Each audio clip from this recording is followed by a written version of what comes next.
এর সাথে সাথে বাংলাদেশে যখনই কোনো ঘটনা ঘটে, কোনো পরিবর্তন হয়, তখনই এক শ্রেণীর মানুষ অমুসলিম ভাই বোনদের বাড়িঘরে হামলা করে, মন্দিরে হামলা করে, একটি বিশেষ দলের উপর দায়িত্ব চাপানোর ষড়যন্ত্র করছে।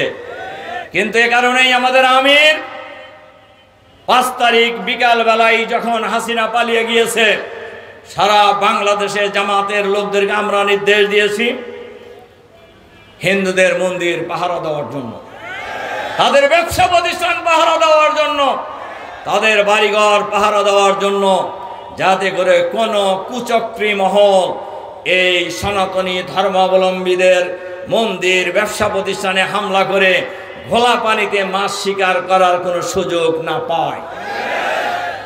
শুধু তাই নয়, জামাতের লোকেরা সারা দেশে থানা পাহারা দিয়েছে, থানা পাহারা দিয়েছে।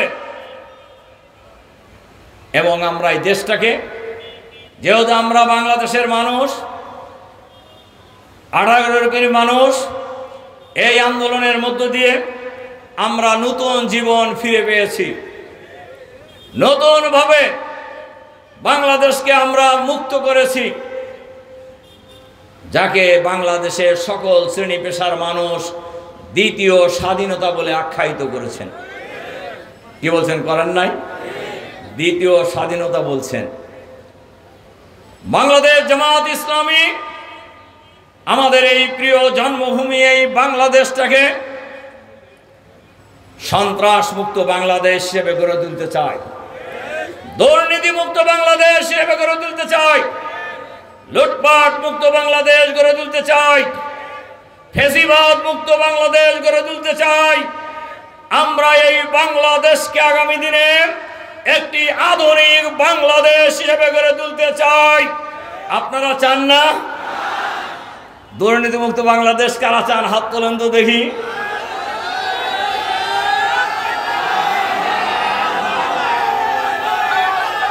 একটা হাত নামান, হাত নামান, হাত নামান। আমি আপনাদের কাছে আমার প্রিয় সংগ্রামী শাহজাদপুরবাসী ভাই বোনদের কাছে আহ্বান জানাতে চাই, এ মাইকের শব্দ যতদূর যায়, আমরা একমাত্র দল চ্যালেঞ্জ করতে পারি দুর্নীতির বিরুদ্ধে, লুটপাটের বিরুদ্ধে, চাঁদাবাজের বিরুদ্ধে, দখলদারিত্বের বিরুদ্ধে, সন্ত্রাসের বিরুদ্ধে। এ লড়াই আমাদের অব্যাহত থাকবে ইনশাআল্লাহ। আমরা এদেশের মানুষকে সাথে নিয়ে অমুসলিম ভাইদের উদ্দেশ্যে একটি কথা বলতে চাই।